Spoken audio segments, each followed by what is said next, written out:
It is snowing here, and I'm not ready for this. I don't know. It's not hail, but the snow that is like little hard pellets. What is that called? Hail. It's not hail. There's a different word for it. What's it called? Freezing rain. Oh, no, it's not freezing rain. There's a word for it. I'll find it, and I'll put it in the screen below.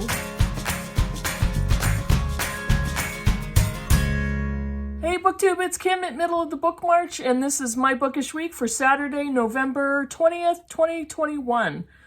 That was the second time I got that date. So, yeah, it was, I'm looking at my book stack here. It was a pretty good week. Let's see. I think I'm missing a book, but I will edit and go get it. Okay, let me tell you about the DNF first. I had a DNF. This was a buddy read with Britta Bowler. It's Margaret George's Helen of Troy. Oh, what a snoozer. This book was so boring. And in paperback, the page count, there are 80 chapters in this paperback. Let me get to and I had to go online because they're all in Roman numerals. I don't know what that meant, so I had to look it up. There's 80 chapters, and it's 638 pages of this Helen of Troy novel. Britta and I were buddy reading it. I got to the 50% point, and I had to make a decision because we had been talking through that point and doing our check-ins, and we were both kind of feeling the same way about it. Like, okay, this story has to pick up a little bit. When's it going to pick up? And both of us really love Greek mythology, and we were really looking forward to reading this book. It never picked up, people. This is just such a snoozer of a novel. There's no pacing whatsoever. We all know, if you're familiar with Greek mythology, we all know how this ends. We know what the story is, basically. And I was waiting and waiting for something to happen, and there was so much description about stuff that just didn't matter. So she basically took the story of Helen of Troy and reimagined and added details and added narrative about what happened to Helen and how it happened and who perpetrated whatever, and the different Greek gods. And there was no pacing. There was no propulsion of the narrative, no action. And I was just, no, I don't have time in my life for this. Halfway through, I said I've had enough, and Britta and I did this. She finished it, but I'm going to tell you her dirty little secret is she skim read much of it, as I did, because the writing was meh. It was fine, but there was nothing spectacular about the writing, so it was super easy to skim read, and I hate doing that with novels, but with that one, that's what happened. Okay. A far more successful book for me was Cast by Isabel Wilkerson. This is an excellent book. I have to say, I wasn't crazy about the style of writing. I thought this was way too anecdotal and personal opinion. This is a nonfiction book about the American caste system between Black people and white people, specifically. She does discuss other races and makes comparisons and contrasts to how Black people are treated versus Asian or Latinx, and other races of people that are in the United States, Native American people. This was an incredible book when you read individual stories. There was a lot of them in here, and they were really good examples of how the American caste system works. There's an enormous amount of material on the caste system in India, which when you hear the word caste, it brings up the system and the processes in India, not so much in the US.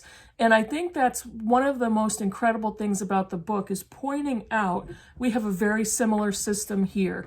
It's not as overt, it's not as conspicuous, and I think a lot of times that makes it more dangerous because it's just lying below the surface, far enough below the surface that it's quite often unnoticeable by us.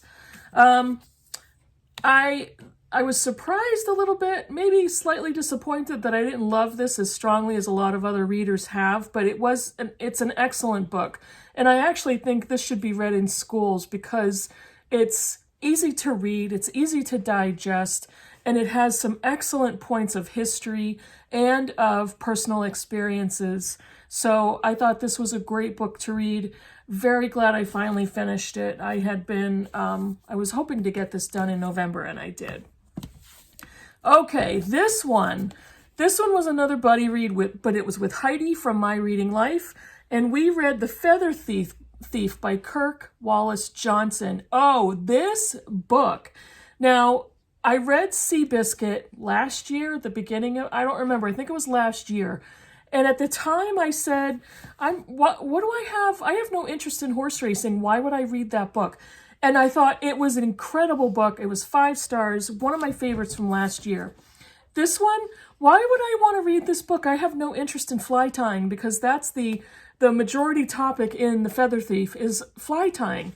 And so I'm like, yeah, I found this one. I had seen it all over BookTube, and Heidi and I were both interested, so let's read this. Oh, good gracious, this blew me away. It's not a 5-star read for me because of the connections that the author makes. The author is the head of a nonprofit organization.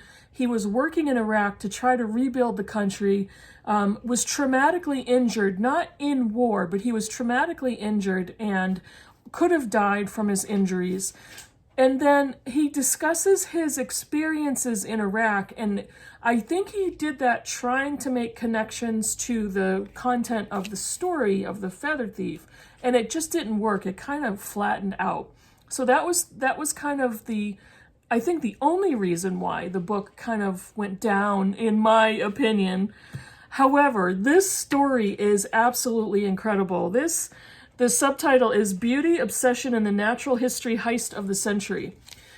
This is a book about a young man named Edwin Rist. And as a child, he and his brother were homeschooled. And at the time when they were younger, his parents and their family had a lot of entitlements. They had energy and time and finances so that when he and his brother expressed an interest in whatever it was, whether it was music or hobbies or athletics or whatever, their parents were very eager to get them those experiences. So they were able to try a lot of different things. Edwin became a concert flautist and was playing the flute since he was a young boy and became proficient and was somewhat of a prodigy. But around the age of 12 or 13, Heidi, tell me if I'm wrong, and I don't remember how, but he developed an interest in fly tying, and the interest became an obsession. He ended up pulling off the heist of the century at the British Museum of Natural History. The British Museum of Natural History. He was a student in England, a music student, and he had access in 2009 to the British Museum of Natural History in the ornithology department and ended up pulling off a heist of feathers and cataloged birds from the 1800s. He took all of these specimens, stuffed them in a suitcase, somehow got the suitcase out of the museum and got away with this crime. And why does this matter? Why is the theft of feathers important? Because he stole bird specimens that were cataloged in the 1800s, and I'm going to forget his name. I will put it in the screen below because I just can't remember and I'm not that prepared. But a contemporary of Charles Darwin, who on his own, separate from Darwin, came to the same conclusions about survival of the fittest and the theory of evolution. And those are some of the specimens that this young man at the age of 20 stole. His only purpose for stealing these was to sell them to other fly tying obsessive people to, there's a whole fly tying community. There's an underground fly tying community. The details of how and why he did this are extraordinary. And the other thing that I loved in the hardcover copy is there are photos in the back. And it really made a big difference to look at the pictures and to follow along as to this young man. Here he is as a young teenager learning how to tie flies. And here's an example of a fly.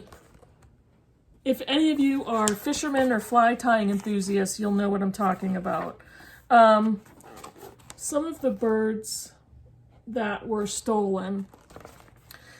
The most ironic thing about this story, here he is on his way into court. Can you see that? One of the biggest irony in this book is that this community of fly tying obsessive people don't fish. They are not fishermen. Some of them are, but the majority of them only tie flies. And they want to buy these exotic, rare feathers that are illegal to export or import between countries, but they don't care. Or some of them don't care. There are some moralistic people who, you know, have principles that wouldn't do that. But it was a fascinating book. It was a fascinating look into a community that I know nothing about. It was a fascinating look into the motivations of this young kid who could care less about what he was stealing, and he thought he was entitled to take whatever he wanted. It talks about the details of his court case, which are absolutely out of this world, infuriating. And then it talks about what happens after the court case and further in the history of this author researching the details of his crime. So it was a fascinating book, purely enraging. Heidi and I were just commiserating over it. It was one of those books that we could not help but read a lot faster than our initial buddy read was going to be. Surprise, surprise. So, by the time you're watching this video, I will probably be done with this graphic novel called Illegal. And this is Owen Colfer, and the illustrators are Andrew Donkin and Giovanni Regano. I think, yeah. This is a graphic novel about a young boy, Ibo. He's 12 years old, and his brother Kwame has disappeared. They are from Africa. His brother Kwame has disappeared, and he suspects that he's trying to make it to Europe to find their previously missing sister, who has also left to try to make it to Europe. And so here's some of the pictures. Let me show you the very beginning. And it starts off when they're on the ocean in a boat that they had to pay traffickers to get this boat, which is about to sink. It's you know, taking on water. They have no idea where they are in the middle of the ocean. But Ibo finally, to get away from an alcoholic uncle that has been left behind to care for him, he finally decides he's going to go in search of his missing brother and hopefully at the same time find their missing sister. It's a story about immigration, about loss of family, identity, who you are, who you're trying to be, what you're trying to make of your life, and just the sense of accomplishment and what this young boy goes through to pull off this journey. And it's very good, so recommend that. I finished another book, but I can't talk about it yet, and I shouldn't have finished it, but I finished it early for another buddy read. I read The Cutout Girl by Bart Van S, and this is a buddy read with Patrice Jones. So we're not supposed to be finished with this until the end of the month. And I did finish early because it's quite short and it's a fast read. So we're going to be checking in with our different sections throughout the next couple of weeks. So when we do that, I will tell you what I thought about that book. And now, what am I currently reading? I'm listening to Tis by Frank McCourt on audio. This is the second in his memoir series, and this is the one after Angela's Ashes. And the third one is called Teacher Man, and I also have that on the docket for my next audiobook. I'm bringing Voice of a Century into December with me. This will be done by the end of the year. And I'm about to embark on Amor Towles' The Lincoln Highway for my in real life book group with the Critical Chicks on December 5th. I think we're meeting over Zoom. So by the time the video goes up, I probably would have started that one. That is it for my bookish week. Thank you very much for watching. If you have any comments on any of the books I showed you, let me know. If you have read something that has bored you to tears and you've thrown it aside, let me know. If any of these books interest you, let me know that too. And I will see you in the next video. Bye, everybody.